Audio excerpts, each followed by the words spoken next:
Assalamualaikum warahmatullahi wabarakatuh. Perkenalkan, saya Gantina Rahma Putri dari Kakak Aljabar FMIPA ITB. Selamat datang di MA 1103 Matematika Bisnis 1. Di video kali ini kita akan mempelajari bab 5 tentang integral dengan subbab antiturunan integral tak tentu. Sebelum memasuki materi, mohon siapkan alat tulis Anda dan textbook-nya. Jangan lupa catat hal-hal yang belum dipahami untuk dibahas di kelas. Kita mulai dengan definisi dari antiturunan. Misalkan kita punya fungsi f besar x. Fungsi ini disebut antiturunan dari f kecil x jika persamaan ini terpenuhi untuk setiap x di domain f kecil x. Persamaan ini artinya adalah turunan dari f besar x adalah fungsi f kecil x. Nah, notasi ini dapat juga ditulis sebagai ini. df per dx sama dengan fx. df per dx maksudnya adalah turunan dari fungsi fx terhadap variabel x. Untuk contohnya, misal kita punya fungsi f besar x seperti ini, 1/3x pangkat 3 ditambah 5x ditambah 2. Nah, fungsi f besar x ini merupakan antiturunan dari x kuadrat plus 5.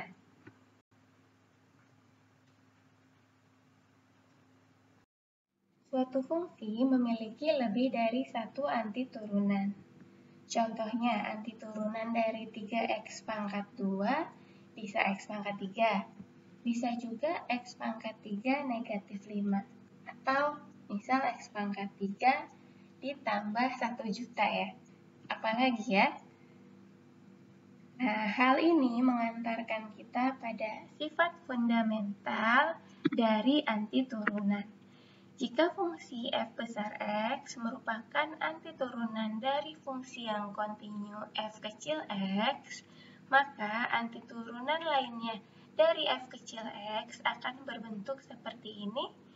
Gx sama dengan f besar x ditambah c untuk suatu konstanta c.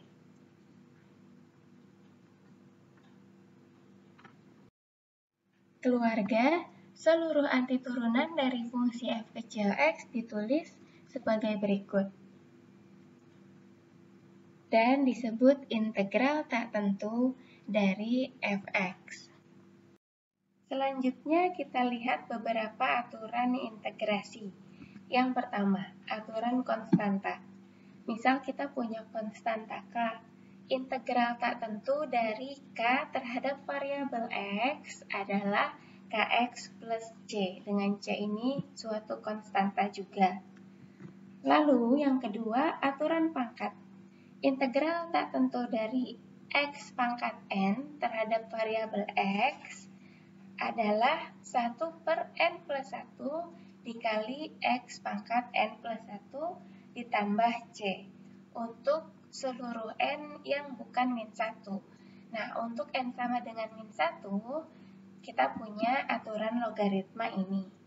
Jadi, integral tak tentu untuk 1 per x atau x pangkat min 1 ya, terhadap variabel x adalah ln mutlak x ditambah c. Ini berlaku untuk seluruh x yang tidak sama dengan 0. Yang terakhir, aturan eksponensial. Integral tak tentu dari e pangkat kx terhadap variabel x adalah 1 per k e pangkat kx ditambah c untuk suatu konstanta k yang tak 0. Supaya kita lebih mudah memahami aturan-aturan tadi, kita lihat contoh soal berikut. Yang pertama, integral tak tentu dari 3 terhadap variabel x. Jawabannya 3x ditambah suatu konstanta c. Yang kedua, integral tak tentu dari x pangkat 17 terhadap variabel x. Jawabannya 1/18 dikali X pangkat 18 ditambah suatu konstanta C. Yang ketiga, integral tak tentu dari 1/akar X terhadap variabel X. Mohon diperhatikan bahwa kita dapat memandang fungsi 1/akar X sebagai X pangkat negatif 1/2. Nah, sehingga jawabannya 2 dikali X pangkat 1/2 ditambah suatu konstanta C. Yang terakhir, integral tak tentu dari E pangkat negatif 3X terhadap variabel X.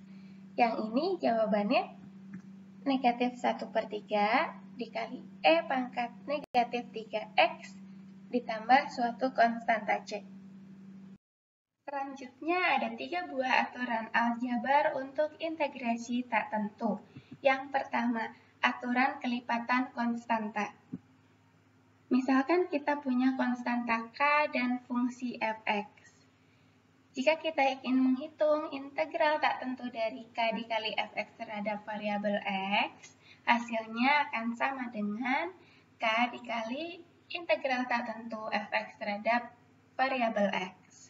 Yang kedua, aturan penjumlahan. Misal kita punya fungsi fx dan gx, lalu kita mau menghitung integral tak tentu dari penjumlahan fx dan gx terhadap variabel x. Hasilnya akan sama dengan penjumlahan dari hasil integral masing-masing fungsi. Yang terakhir, aturan selisih. Mirip dengan aturan penjumlahan. Jika kita mau menghitung integral tak tentu dari selisih fx dan gx terhadap variabel x, maka hasilnya adalah selisih dari integral masing-masing fungsi. Tentu saja kita punya beberapa contoh soal agar lebih mudah untuk memahami aturan aljabar tadi. Ada bagian A dan bagian B, ini adalah bagian A. Untuk bagian A, jawabannya yang pertama. Kita dapat integralkan dia per komponen. Misal nih, 2x pangkat 5 diintegralkan, hasilnya kan menjadi 1/3 x pangkat 6. Sehingga kalau satu persatu ini sudah kita integralkan, kita akan mendapatkan hasilnya 1/3 x pangkat 6 ditambah 2x pangkat 4 dikurangi x pangkat 3 ditambah 5x ditambah suatu konstanta C. Soal nomor 2, pertama kita ubah dulu bentuknya. Pembilang kita bagi dengan penyebut, sehingga fungsi yang diintegralkan menjadi x pangkat 2 ditambah 2 dikurangi 7 dikali x pangkat negatif 1.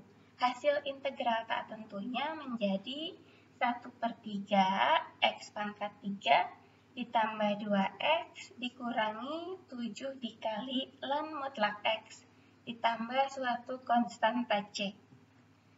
Yang terakhir, bisa kita integralkan, hasilnya menjadi negatif 3/5 dikali E pangkat negatif 5 kali T ditambah 2/3 dikali T pangkat 3/2 ditambah suatu konstanta C.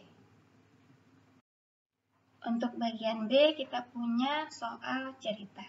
Tentukan fungsi fx yang garis singgungnya memiliki kemiringan 3x kuadrat ditambah 1 untuk setiap nilai x.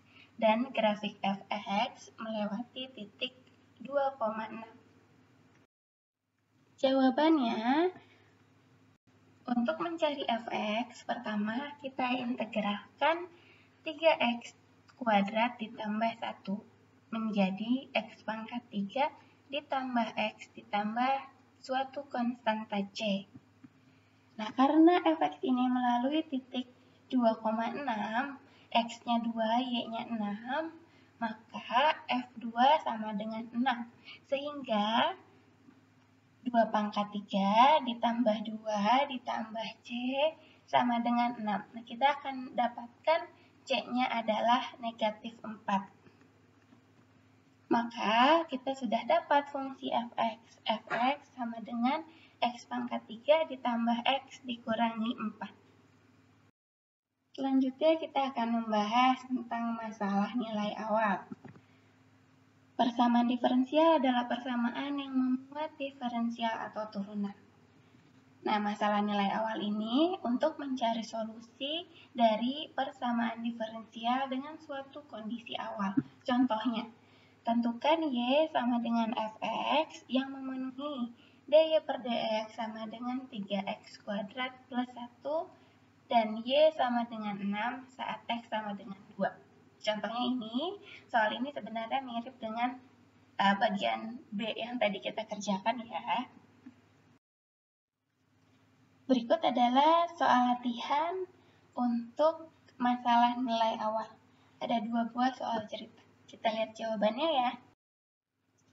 Untuk nomor 1, kita lihat jawabannya bersama-sama ya. Dari soal diketahui bahwa C aksen Q sama dengan 3Q kuadrat dikurangi 60Q ditambah 400. Dan C2 sama dengan 900. Yang ditanyakan berapa nilai dari C5? Jawabannya, pertama kita tentukan fungsi CQ. Kita peroleh CQ dengan mengintegralkan C aksen Q, lalu CQ sama dengan Q pangkat 3 dikurangi 30Q kuadrat ditambah 400Q ditambah suatu konstanta C. Nah, karena C2 sama dengan 900, kita substitusi ke fungsi CQ yang masih memiliki variabel C sebagai berikut, sehingga kita peroleh C sama dengan 212. Jadi, CQ-nya sama dengan Q pangkat 3 dikurangi 30Q kuadrat ditambah 400Q ditambah 212. Dan bisa kita hitung C5. Kita substitusi Q sama dengan 5 ke fungsi tadi, sehingga kita peroleh C5 sama dengan 1587. Jadi, total biaya untuk memproduksi 5 unit pertama produk tersebut adalah $1.587. Untuk soal yang kedua, dari soal kita akan mengetahui, misalkan ST biaya total gudang dalam dolar selama T bulan, dan S aksen T sama dengan 0,01 dari 1 sen dikali 10.000 dikurangi 2.000 T.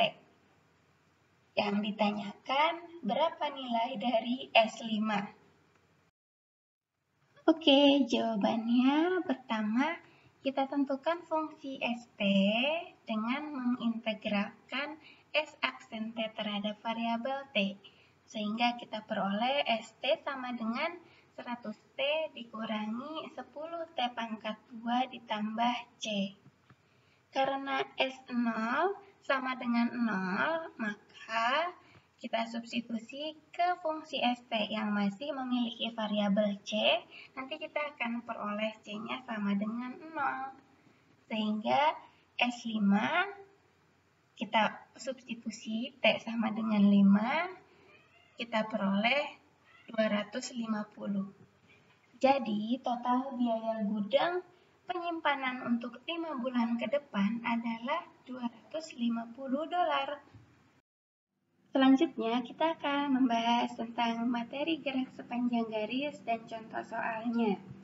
Jika suatu benda bergerak pada garis lurus dengan posisi ST pada waktu T, kecepatannya adalah V sama dengan ds per dt, turunan dari fungsi posisi. Dan percepatannya adalah A sama dengan dv per dt, turunan dari fungsi kecepatan.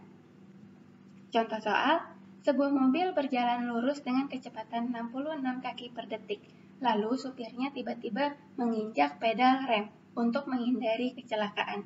Jika mobil melambat dengan percepatan konstan 22 kaki per detik kuadrat, berapa jauh dalam satuan kaki mobil melambat hingga akhirnya berhenti? Nah, dari soal akan diketahui misalkan ST jarak yang ditempuh mobil dalam T detik setelah pedal rem diinjak, dan S double aksen T atau turunan kedua dari S sama dengan negatif 22 karena melambat. Jadi tandanya negatif. Ditanyakan S VT sama dengan 0. Ditanyakannya jarak saat kecepatannya sama dengan 0. Jawabannya, pertama kita cari fungsi kecepatannya. Fungsi kecepatan dapat diperoleh dengan mengintegralkan fungsi percepatan. Sehingga kita peroleh VT sama dengan negatif 22T ditambah suatu konstanta C1. Nah, karena kecepatannya saat T sama dengan 0 adalah 66 kaki per detik, kita substitusi ke VT tadi, kita akan memperoleh C1 sama dengan 66. Yang kedua, kita cari fungsi posisinya. Kita integralkan fungsi kecepatan sehingga kita peroleh ST sama dengan negatif 11T kuadrat ditambah 66T ditambah C2. C2 ini suatu konstanta. Nah, karena posisi saat T-nya sama dengan 0 adalah 0, maka diperoleh C2-nya sama dengan 0 dan ST sama dengan negatif 11T kuadrat ditambah 66T. Karena mobil berhenti saat kecepatannya sama dengan 0, maka kita akan memperoleh persamaan berikut dan T sama dengan 3. Dan kita hitung S3. S3 sama dengan 99. Jadi, mobil akan berhenti setelah 3 detik sejauh 99 kaki. Oke, selanjutnya ada beberapa soal yang dapat kalian kerjakan sebagai latihan. Terima kasih atas atensinya. Semoga video ini bermanfaat dan materinya dapat dipahami. Wassalamualaikum warahmatullahi wabarakatuh.